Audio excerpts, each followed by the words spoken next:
کرم سرکار اپنے منگتوں پر ایک بار ہم نے محفل ہے سجائی بڑی دیر سے تم جو بناؤ بات بنے گی دونوں جگہوں میں لاج رہے گی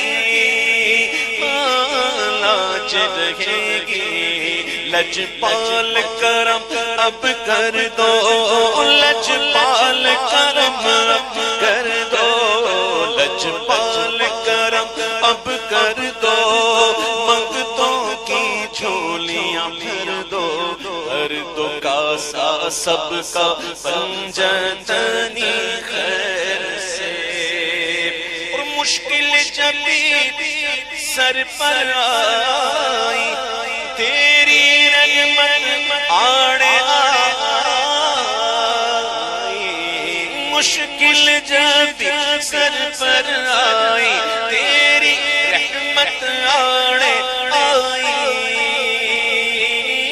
آڑے آئی جب میں نے تمہیں پکارا جب میں نے تمہیں پکارا میں نے تمہیں پکارا تو کام آیا تیرا سہارا چلتا سی کا گزارا تیری خیر سے الحمدللہ رب العالمین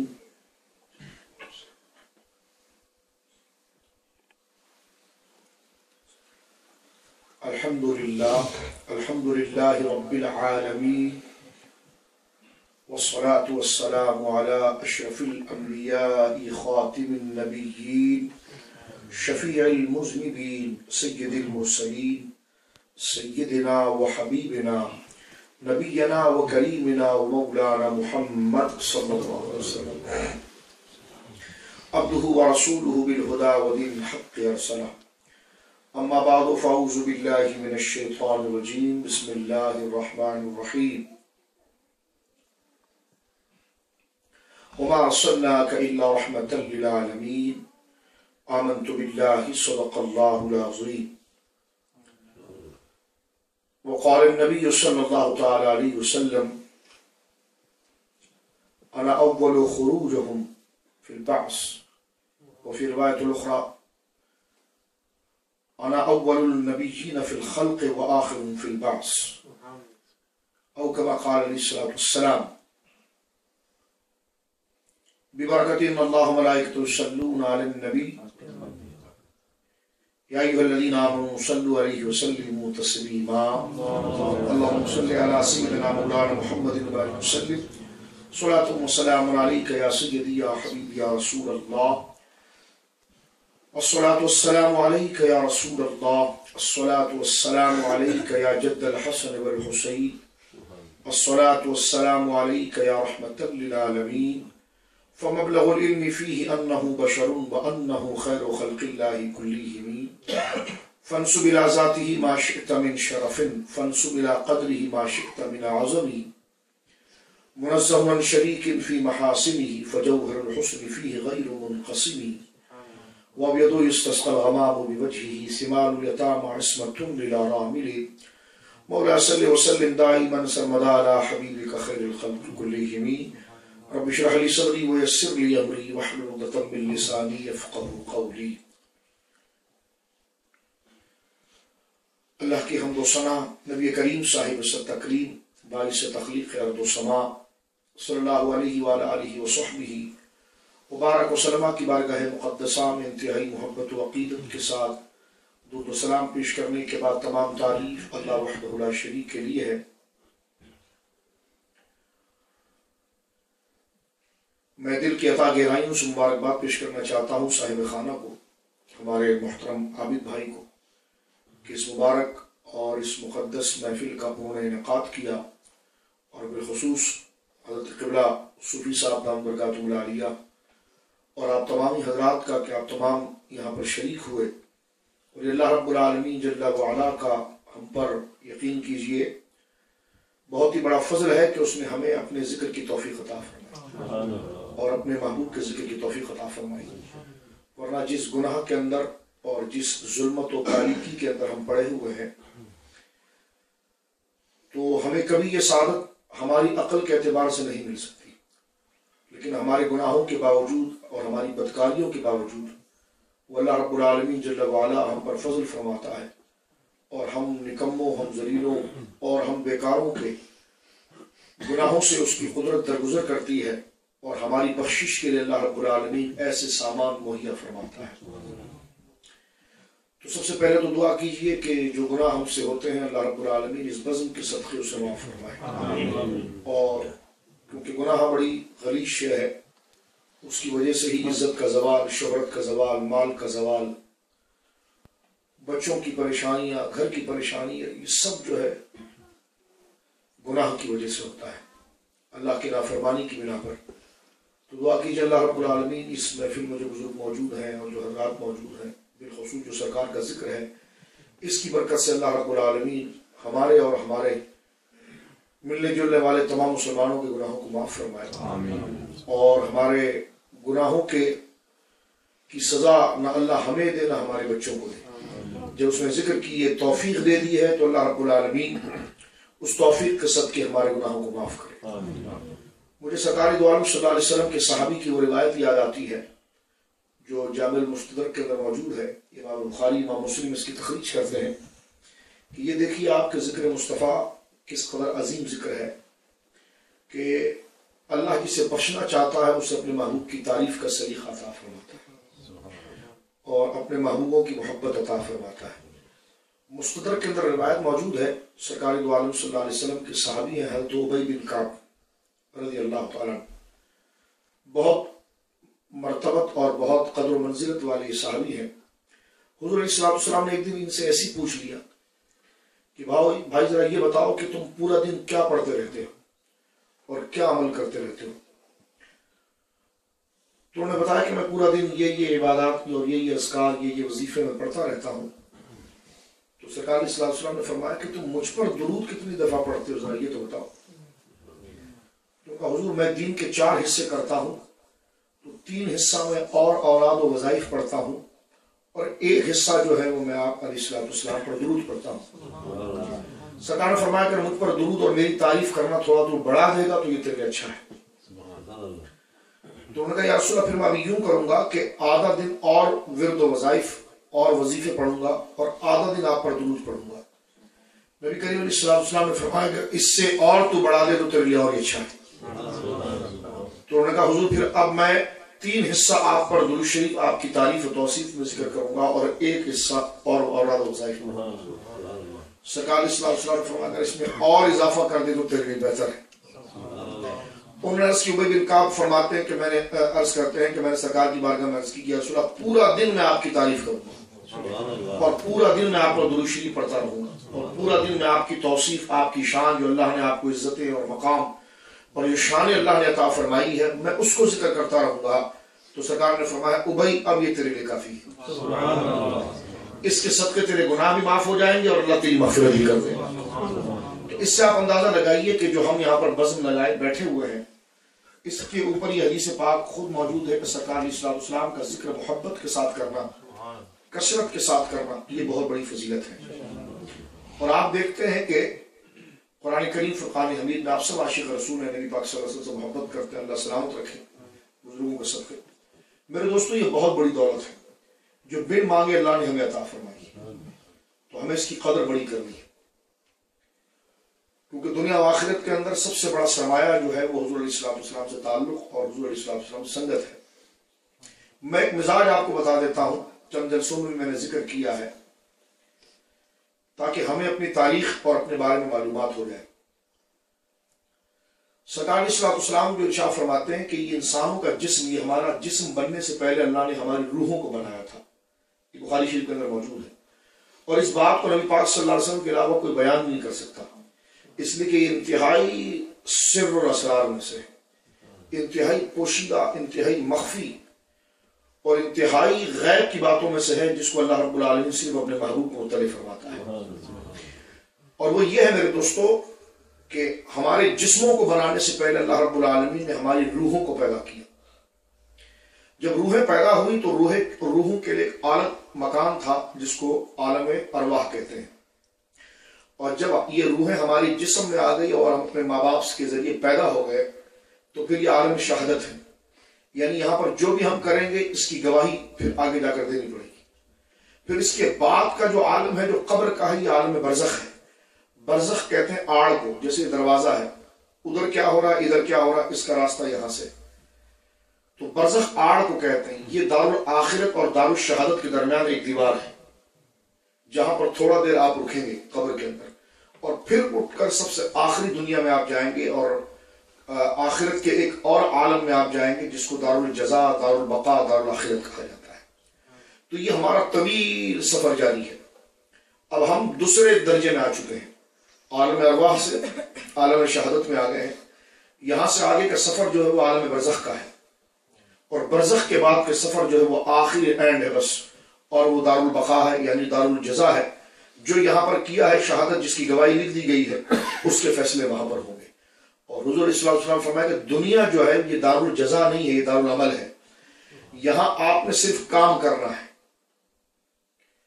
گڈ ڈیڈز ہوں یا بیڈ ڈیڈز، نیک اعمال ہوں یا برے اعمال ہوں، اس پر جو چیزیں مرتب ہوں گی وہ یہاں پر کچھ نہیں ہے، صرف یہاں پر جو عمل ہے وہ کیا جا رہا ہے۔ اور آنے والا جو دور ہے جو دارالبقا ہے، مرنے کے بعد برزخ، برزخ کے بعد دارالبقا، وہ دارالعمل ہے، وہاں پر عمل کچھ نہیں ہوگا۔ دارالجزا ہے، وہاں عمل کچھ نہیں ہوگا، جو یہاں پر کر لیا ہے اس کے مطابق فیصلہ کر دیا گیا۔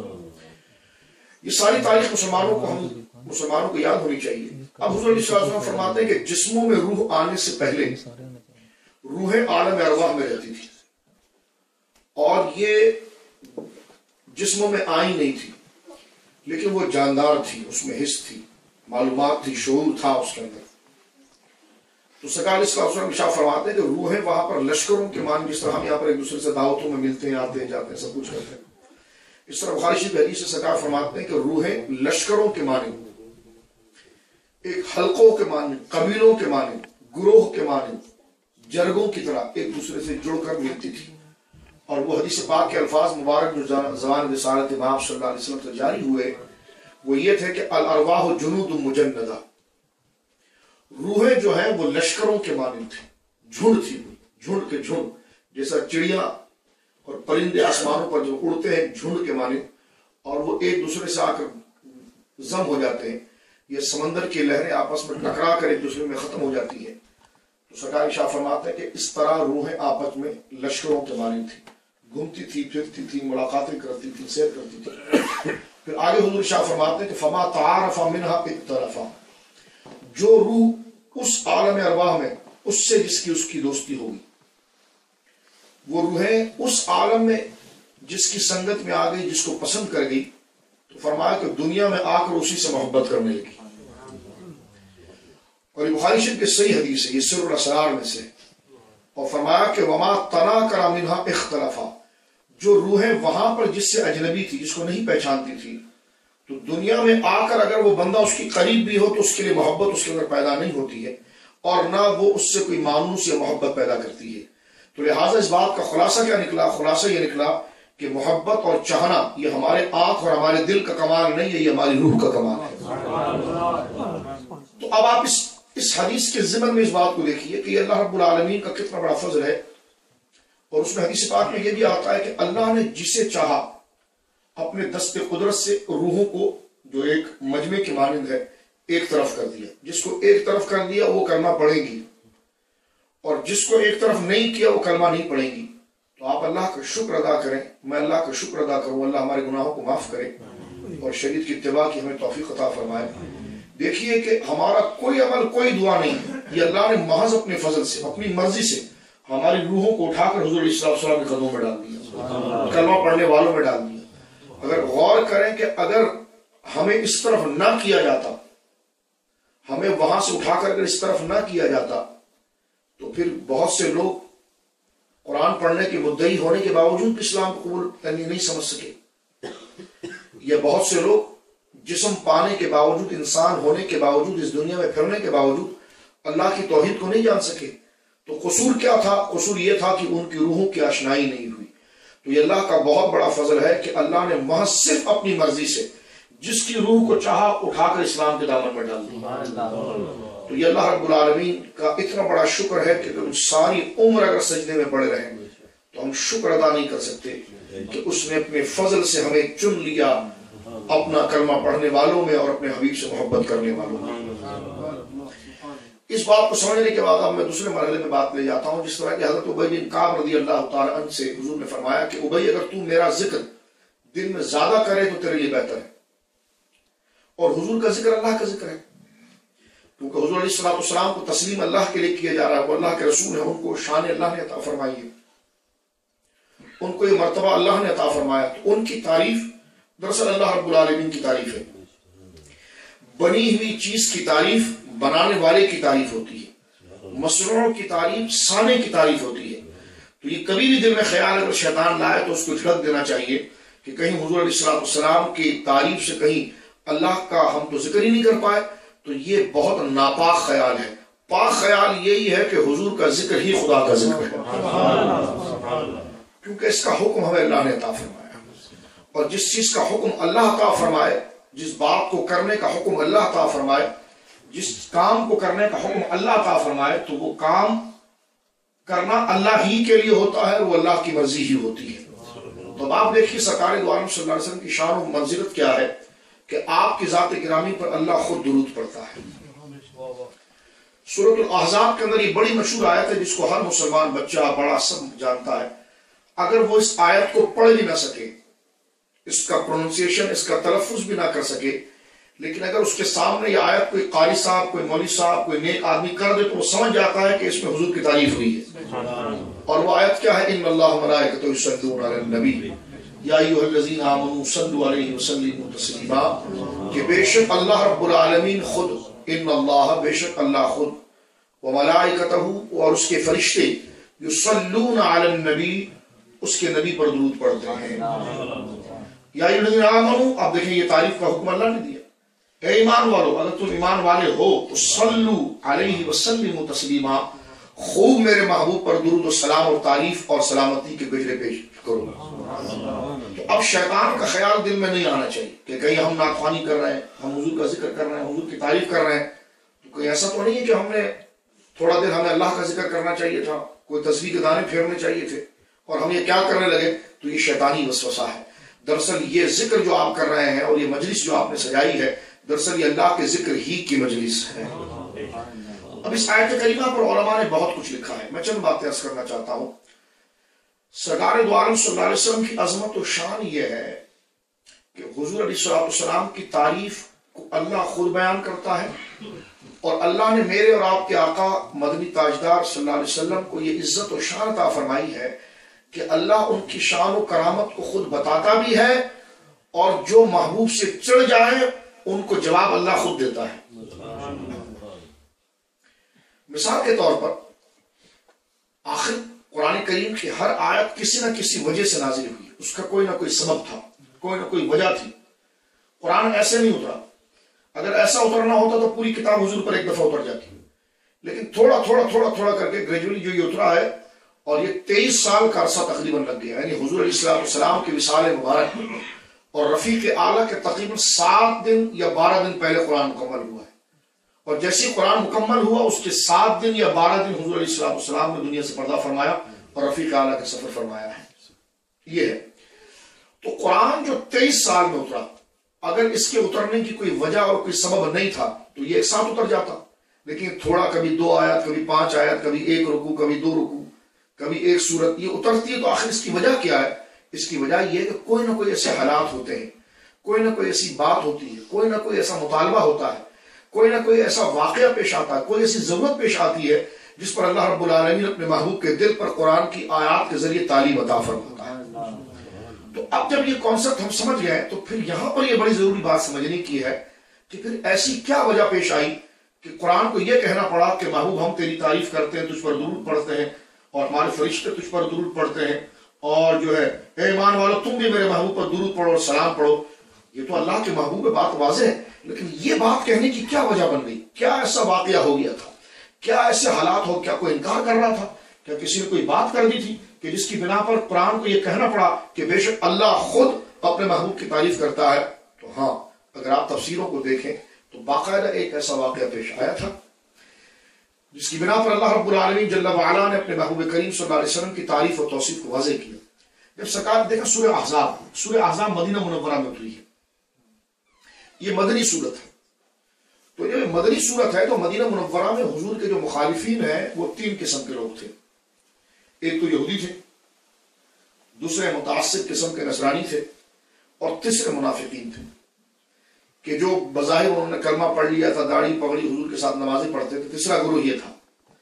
اب جب حضور علیہ السلام مدینہ منورہ کے اندر تشریف لائے تو یہود نے اور ان منافقین نے جو اللہ رب العالمین جل وعلا نے حضور کو عزت عطا فرمائی اس سے انہوں نے منہ پھیرا اور حضور علیہ السلام کی معصوم ذات اور معصوم سیرت پر حملہ کرنا شروع کیا. کبھی کچھ آپ کے بارے میں مغلظات بکتے، کبھی کچھ کہتے، کبھی کچھ کہتے، جبکہ سرکار کا منصب تو یہ فبما رحمت من اللہ لنت لہم. اللہ فرماتا ہے کہ اے لوگوں تم میرے محبوب کو سمجھو، یہ تو اللہ نے اپنے بندوں پر بہت بڑا رحم کر دیا اور بہت بڑا فضل کر دیا کہ اپنے مصطفیٰ کے دل کو اپنے بندوں کے لیے نرم کر دیا. قرآن نے یعنی حضور کی عظمت کو بیان فرمایا ہے اور فرمایا کہ اللہ نے اپنے اس پیارے نبی کا دل اپنے بندوں کے لیے نرم کیا ہے، اس لیے یہ راتوں کو بھی ان کے لیے دعائیں کرتا ہے اور دن کو بھی ان کی ہدایت کے لیے کام کرتا ہے. فرمایا فبما رحمت من اللہ لنت لہم، یہ اللہ کی بہت بڑی بھلائی ہے اپنے بندوں پر کہ اس نے اپنے مصطفیٰ کے دل کو اپنے بندوں کے لیے نرم کر دیا ہے. تو یہ مصطفیٰ کریم کا مقام ہے جو قرآن ہی سے ہمیں پتا چل رہا ہے میرے دوستو کہ نبی پاک صلی اللہ علیہ وسلم کے دل کو اللہ نے اپنے بندوں کے لیے نرم کر دیا. اب اللہ کی شفقت، اللہ کی رحمت ہمیں کیسے پہنچے گی؟ وہ نبی پاک کے ذریعے پہنچے گی. تو حضور کے دل کو اللہ نے اپنی رحمت کا گنجینہ بنا دیا ہے. اللہ جو اپنے بندوں سے جو پیار کرتا ہے اس پیار کا مظہر جو ہے وہ حضور علیہ السلام کے دل کو بنا دیا ہے اور فرمایا کہ فبما رحمت من اللہ لنت لہم، محبوبی اللہ نے بڑا فضل کیا ہے اپنے بندوں پر کہ تیرے دل کو نرم کر دیا اور تجھ پر یہ فضل کیا کہ تیرے دل کو تیری امت کے لیے نرم کر دیا. فرمایا وَلَوْ كُنْتَ فَظًّا غَلِيظَ الْقَلْبِ، محبوب اگر تو سخت دل ہوتا تو فرمایا جو تیرے قریب اور تند خو سخت بولنے والا ہوتا اور سخت دل ہوتا تو یہ مجمع جو صحابہ کا جمع یہ سب بھاگ جاتے، قریب میں کوئی نہیں آتا. یہ تیری رحمت اور شفقت ہے کہ جو جان کے دشمن ہیں وہ تیرے اخلاق کو دیکھ کر تیرے ہو جاتے ہیں.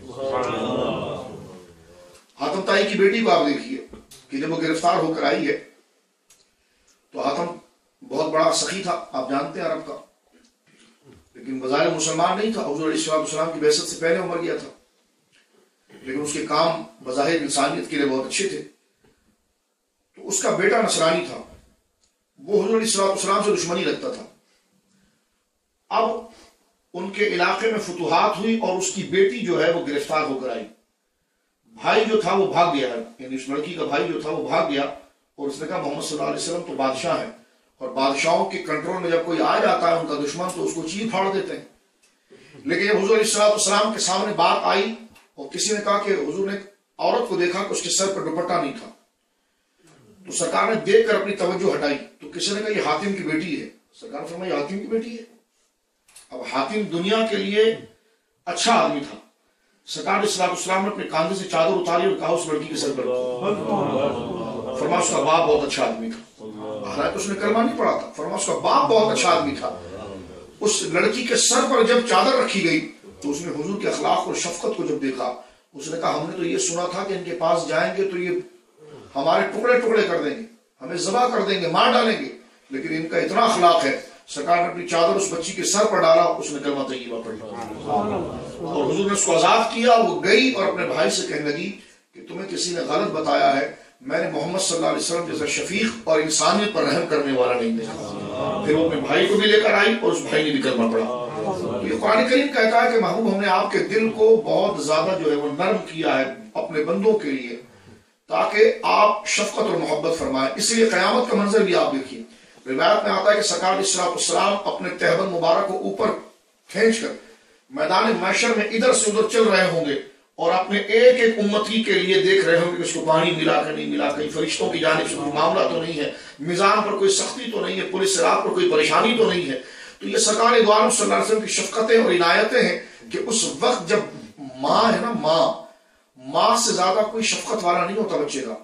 یعنی آپ دیکھیے کہ سخت ٹھنڈ رات بھی ہو اور بچہ اگر بستر پر پیشاب کر دے تو ماں اس کے گیلے بستر پر بیٹھ سو جاتی ہے اور خود اپنے سوکھے بستر کے اوپر بچے کو سلاتی ہے. ماں کی ممتا سے زیادہ دنیا کی محبت کوئی بڑی نہیں ہے. اور آپ دیکھیں ماں کے اگر 2 بچے ہوں، ایک بالکل نکما ہو اور کچھ بھی نہ کرتا ہو، بالکل نااہل ہو، اور ایک بہت پڑھا لکھا ہو، تو ماں کو پڑھے لکھے کی پرواہ نہیں ہوگی، اس نکمے کی سب سے بڑی پرواہ ہوگی. اور آپ دیکھیں گے کہ دنیا کے لوگ اس پڑھے لکھے بیٹے کی بڑی عزت کریں گے اور اس سے پوچھیں گے، لیکن ماں جو ہوگی وہ اس نکمے کو زیادہ چاہے گی، اس لیے کہ ماں کی محبت بے لوث ہوتی ہے اور دنیا والوں کی محبت کسی مقصد سے ہوتی ہے. دنیا والے اگر کسی سے محبت کرتے ہیں تو کسی مقصد کے، وہ جناب بہت بڑے عہدے پر ہے یا بہت بڑے علم والا ہے یا بہت بڑا امیر ہے، لیکن ماں وہ ہے جو اپنے نکمے بچے کو زیادہ پیار کرتی ہے. اس کی وجہ کیا ہے کہ ماں کی محبت میں غرض نہیں ہوتی. لیکن آپ دیکھیے کہ قیامت کے دن یہی ماں اپنے بچے کو پھینک کر بھاگے گی. قرآن کہتا ہے یہی باپ جو پوری دن اور رات اپنے بچوں کی روٹی کے لیے اسٹرگل کرتا ہے، بھاگم دوڑی کرتا ہے، اپنے آرام کو، اپنے چین کو ضائع کرتا ہے، لیکن یہی باپ اپنے بچے کو چھوڑ کر بھاگے گا. تو ماں سے زیادہ قدر والی محبت تو کسی کے نہیں ہے. تو جس وقت ماں اپنے بچے کو چھوڑ کر بھاگے گی تو اس وقت اگر کسی کی محبت ماں اور بچے دونوں کو اپنے سینے سے لگائے گی وہ ذات مصطفیٰ کریم صلی اللہ علیہ وسلم. تو اس کا خلاصہ یہ ہے کہ ماں کی ممتا حضور کی محبت کے سامنے ایک قطرہ بھی نہیں ہے. حضور علیہ السلام اپنی امت سے اتنی محبت کرتے ہیں کہ ماں نہیں 1000 ماں بھی مل جائے تو حضور کی محبت کا مقابلہ نہیں کر سکتے. علامہ یوسف نبھانی علیہ رحمہ نے شوائب الحق کے اندر یہ بات لکھی ہے، فرمایا حضور علیہ السلام کو اپنی امت کا درد اور احساس اور محبت اتنی ہے کہ اگر امتی کے پاؤں میں کانٹا چبھ جائے تو اس کے پاؤں میں جو کانٹا چبھا ہے اس کو تکلیف بعد میں ہوتی ہے، قبر میں مصطفیٰ کریم کو پہلے ہوتی ہے. آپ اندازہ لگائیے یہ سرکار دو عالم صلی اللہ علیہ وسلم کی اپنی امت کے ساتھ محبت ہے. میں اس کو اختصار کے ساتھ یوں عرض کر دوں آپ کے سامنے کہ آخر ایسی کیا وجہ پیش آئی کہ اللہ رب العالمین جل وعلا یہ ارشاد فرماتا ہے کہ بے شک اللہ خود اے محبوب تیری تعریف کرتا ہے اور میرے فرشتے تیری تعریف کرتے ہیں. آخر ایسا کیا ہوا؟ دراصل جب سرکار مدینے آئے تو یہودی متعصب تھے، جانتے سب کچھ تھے، نصرانی متعصب تھے، جانتے سب کچھ تھے. قرآن نے کہا محبوب یہ تجھے اپنے بیٹوں سے زیادہ جانتے ہیں، یہ اپنی اولادوں کو اتنا نہیں جانتے جتنا تجھے جانتے ہیں، کیونکہ ان کے اندر نسل بعد نسل تیرا تعارف آتا رہا ہے. حضرت عبداللہ بن سلام کے ایمان کا واقعہ اگر آپ پڑھیں گے تو آپ حیران ہو جائیں گے. یہ یہودیوں کے کبار علماء میں سے تھے. یہ مدینہ منورہ میں قباء کی بستی کے قریب ان کا مکان تھا. یہ کھجور کے درخت پر چڑھے ہوئے تھے، کھجور کے درخت پر چڑھے ہوئے تو کھجور توڑ رہے تھے. ان کا تایا دوڑتا ہوا آیا جب سرکار ہجرت کر کے آئے. ان کا تایا ان کے والد سے کہنے لگا تمہیں پتا ہے وہی آ گئے، وہ کون آ گئے جن کا ذکر ہماری کتابوں میں لکھا ہے. تو یہ خود بہت بڑے عالم تھے، حضرت عبداللہ بن سلام بہت بڑے عالم تھے. تو یہ درخت کے اوپر کھجور کے درخت پر چڑھے ہوئے تھے. تو یہ کہتے ہیں کہ پھر میری ساری توجہ میرے کان کی طرف آئی کہ اپنی بات نیچے کیا ہو رہی ہے. تو وہ کہنے کہ جناب ان کا چہرہ ویسے ہی جیسا لکھا ہوا ہے، ان کا امامہ ویسے ہی جیسا لکھا ہوا ہے، ان کی ریش مبارک داڑھی مبارک ایسی ہے جیسا، وہ بیٹھتے بھی اسی طرح ہیں، وہ بات کرتے وقت اپنے ہاتھوں کو بھی اسی طرح اٹھاتے ہیں. تو حضرت عبداللہ بن سلام کہتے ہیں کہ صدیوں سے ہمیں انتظار تھا کہ نبی پاک تشریف لائیں گے اور ہماری اسی بستی میں آئیں گے. کہتے ہیں جب میرا تایا حضور علیہ السلام کی ایک ایک علامات اور شمائل اور تعریفیں میرے باپ سے کرتا رہا تو کہتے ہیں کہ سنتے سنتے مجھ پر حضور کی محبت کا ایسا خمار طاری ہوا کہ میں نے جو درخت پکڑا ہوا تھا اس کی گرپ کھل گئی، اور کھل گئی تو میں دڑام سے زمین پر گرا، درخت سے اوپر سے زمین پر گرا. کمر تو میری لگ گئی لیکن حضور کی محبت میرے دل میں اتنی تھی کہ مجھے جو ہے وہ احساس نہ ہوا. میں نے ایڈریس تو پہلے ہی جان لیا تھا، باپ اور تایا کو میں نے کچھ بولا نہیں. کہتے ہیں کہ میں سیدھا سرکار علیہ السلام کی مجلس میں پہنچا. سبحان اللہ، اگر ذہن میں وہ منظر لائیں. فرمایا بہت بڑا یارڈ ہے، بہت بڑا ایک میدان نما جگہ ہے، اور سرکار علیہ السلام سامنے ایک جگہ پر تشریف فرما ہے اور لوگوں کا ہجوم ہے حضور علیہ السلام کے سامنے. عبداللہ بن سلام کہتے ہیں کہ میں قریب پہنچا.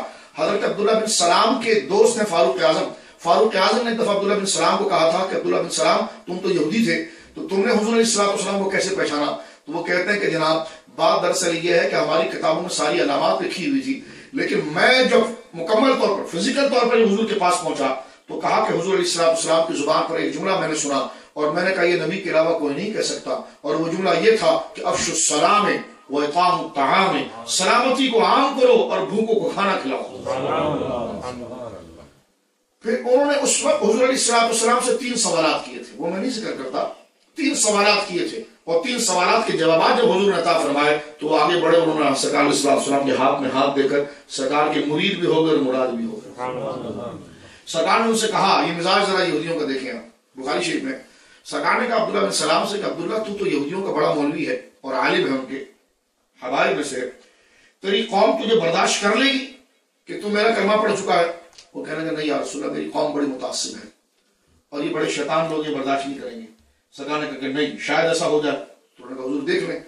تو سرکار علیہ السلام نے حضرت عبداللہ بن سلام کو دیوار کے پیچھے کھڑا کیا اور یہودیوں کے بڑے بڑے جو علماء تھے ان کو بلایا، اور ان کو بلا کر سرکار علیہ السلام نے ان سے پوچھا اتعرفون عبداللہ بن سلام، اے یہودیوں تم عبداللہ بن سلام کو جانتے ہو؟ تو انہوں نے کہا کیوں نہیں، ہوا سیدنا و ابن سیدنا، کہتے آپ کیسی بات کر رہے ہیں، عبداللہ بن سلام کو نہیں جانتے؟ وہ تو ہمارے سردار ہیں، وہ تو ہمارے آقا ہیں اور ہمارے آقا زادے ہیں، ہمارے آقاؤں کے بیٹے ہیں۔ سرکار نے فرمایا اگر وہ میرے پر ایمان لے آئے ہیں یہ بات تم قبول کر لو گے؟ انہوں نے کہا ایسا کروں گے۔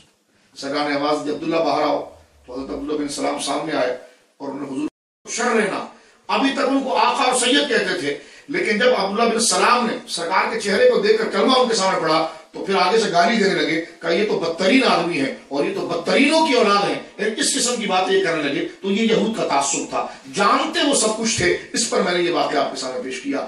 تو یہود جو تھے وہ حضور علیہ السلام کی شفقت اور محبت اپنی امت کے لیے اتنی عام تھی، وہ اس کا صحیح رسپانس نہیں دیتے تھے۔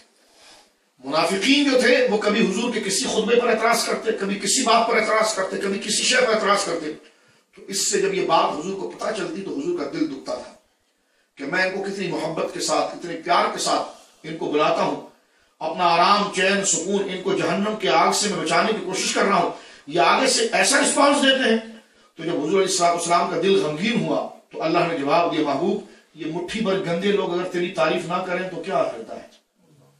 اگر یہ انگلی پر گننے والے لوگ تیرے مرتبے کو نہ جانے تو تیرا مرتبہ کوئی کم ہوتا ہے؟ فرما ان اللہ و ملائکۃ یصلون علی النبی، محبوب ان کو چھوڑ، یہ زمین و آسمان جس نے بنایا ہے نا وہ خدا خود تیری تعریف کرتا ہے۔ تو یہ آیت کسی لیے ہوتی ہے؟ فرما ان اللہ، یہ انگلی پر گننے والے کیڑے مکوڑے اگر تیری عظمت کو نہ جانے، اور یہ یہود متعصب یہ شیطان اگر تیری عظمت کو نہ جانے تو تیری عظمت محبوب کم نہیں ہوتی۔ تو غم نہ کر، میں خدا ہو کر، میں عرش والا رب ہو کر تیری تعریف بیان کرتا ہوں۔ اور فرمایا وہ ملائکتہ، اور میرے اتنے فرشتے ہیں جس کو میرے سوا کوئی جانتا نہیں ہے، سب کا کام کیا ہے؟ فرمایا ذکر مصطفیٰ کرنا۔ یہ قرآن میں موجود ہے، ان اللہ و ملائکتہ یصلون علی النبی، کہ بے شک اللہ خود اور اس کے سارے فرشتے یہ پاک پر درود پڑھتے ہیں۔ اور یہاں پر ابن قیم نے ایک بڑا اچھا معنی لکھا ہے، وہ کہتا ہے کہ اللہ اور اس کا رسول، اللہ رب العالمین اور اس کے فرشتے نبی پاک صلی اللہ علیہ وسلم پر درود پڑھتے ہیں۔ اب صلاۃ کے کئی معنی ہیں، وہ لکھتا ہے صلاۃ کے، کہتے ہیں یصلون علی النبی، اللہ اور اس کے فرشتے نبی پاک صلی اللہ علیہ وسلم صلاۃ پڑھتے ہیں۔ کہ صلاۃ کے کئی معنی، صلاۃ کا معنی دعا بھی ہے، صلاۃ کا معنی رحمت بھی ہے، صلاۃ کا معنی مغفرت بھی ہے، صلاۃ کے کئی معنی۔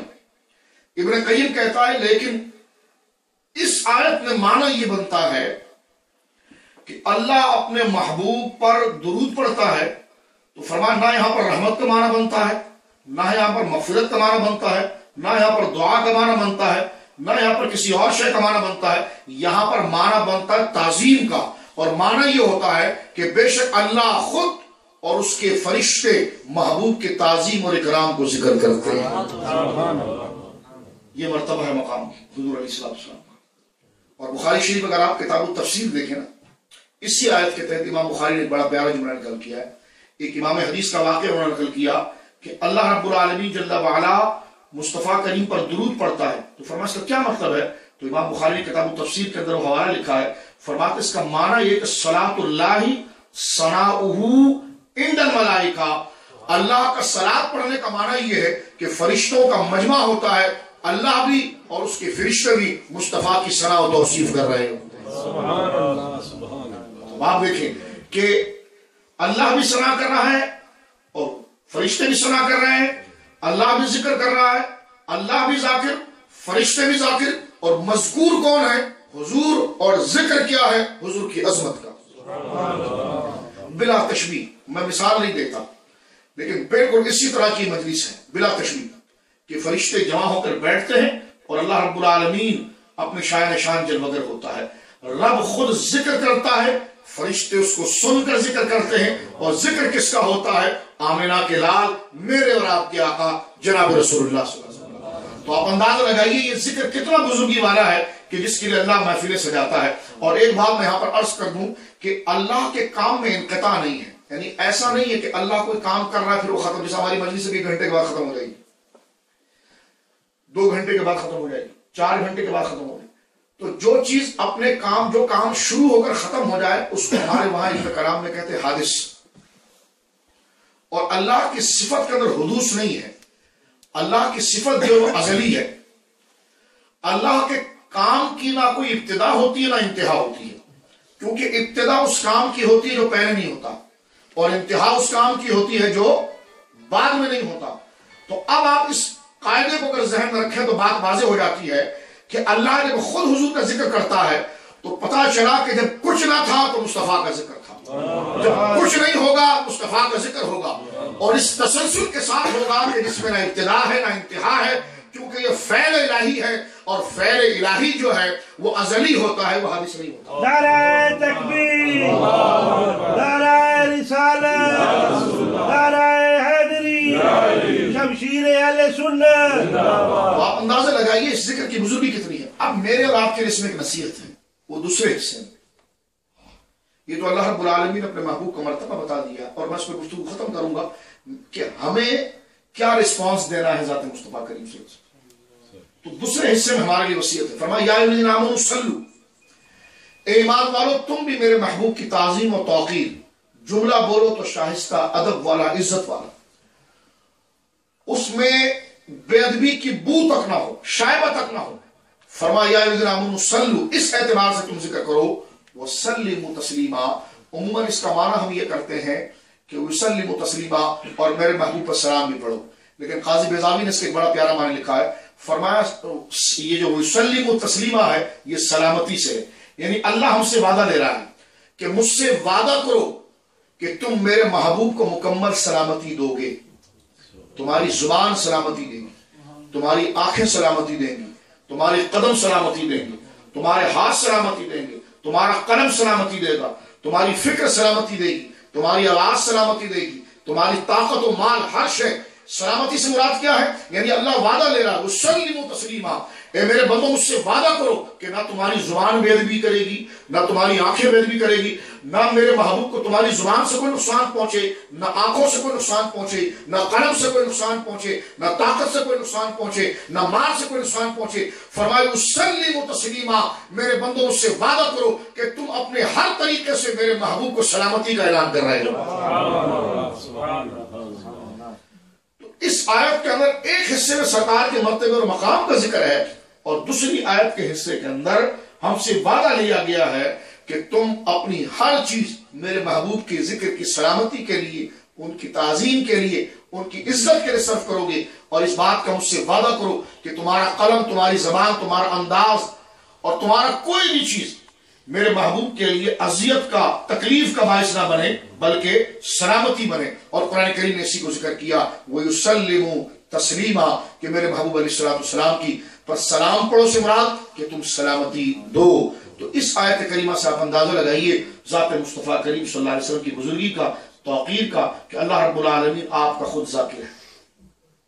اور حضرت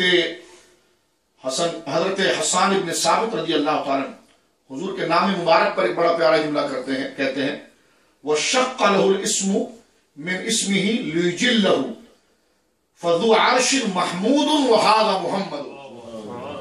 یہ شعر باقاعدہ صحیح سندوں کے ساتھ تمام تفاسیر کے اندر موجود ہے.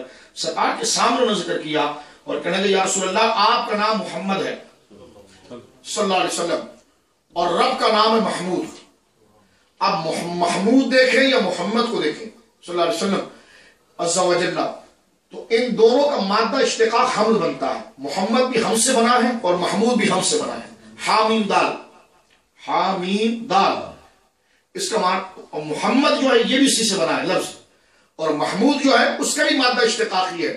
تو دیکھیں صحابہ کا عشق آپ دیکھیں کیسے بات سے باز نکال کر عشق کو بیان کرتے ہیں. جس طرح آپ اپنی نعتوں میں بات سے بات نکال کے عشق کو بیان کرتے ہیں، تو صحابہ کا یہ انداز ہے. وہ کہتے ہیں کہ یہ اللہ رب العالمین نے کیا کام کیا ہے. فرمایا وَشَقَّ لَهُ مِنْ اسْمِهِ، اللہ نے اپنے نام میں سے آپ کے نام کو نکالا ہے تعظیم کے لیے. کیسے؟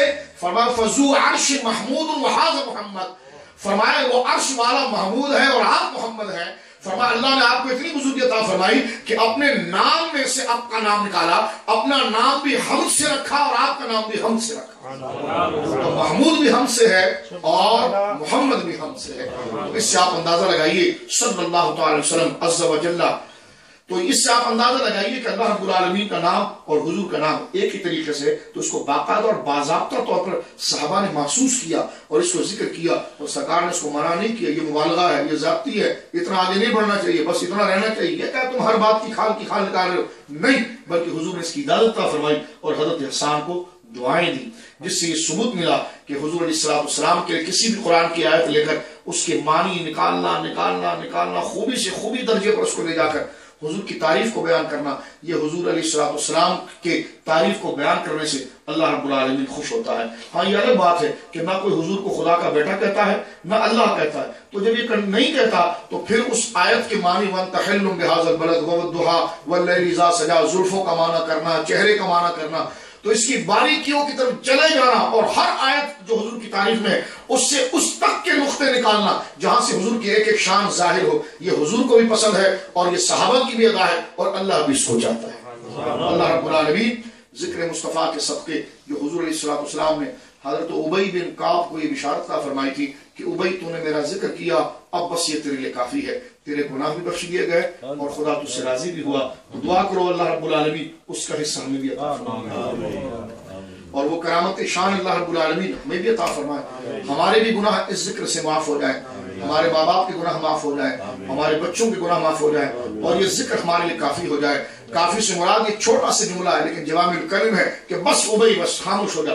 اب جو تو چاہتا تھا الگ الگ دعا کرنے کی ضرورت نہیں کہ یہ بھی دے یہ بھی دے یہ بھی دے، نہ، فرمایا میری تو نے تعریف کر دی، بس یہ کافی ہے. اب جو تو نہیں چاہتا وہ بھی اللہ تجھے عطا فرمائے. تو اللہ رب العالمین اس کا حصہ ہمیں عطا فرمائے اور اللہ رب العالمین اس بزم کو قبول فرمائے. ہمارے عابد بھائی کو، ان کے تمام بھائیوں کو، ان کی اولادوں کو، ان کے تمام رشتہ داروں کو اللہ رب العالمین اس ذکر کا وافر حصہ عطا فرمائے. اس گھر میں اللہ رب العالمین خیر و برکت کو منظور فرمائے. ہمارے قبلہ صوفی صاحب کی دعا کرے اللہ نے صحت کمال و جمال عطا فرمائے اور حضرت کے پیر و مرشد کا فیض ان کے سینے پر جاری ہے، اللہ ہمارے بھی سینے پر جاری فرمائے اور تمام اسلاف امت کا فیض ہمارے سینوں پر اللہ جاری و ساری فرمائے. وآخر دعوانا الحمدللہ رب العالمین.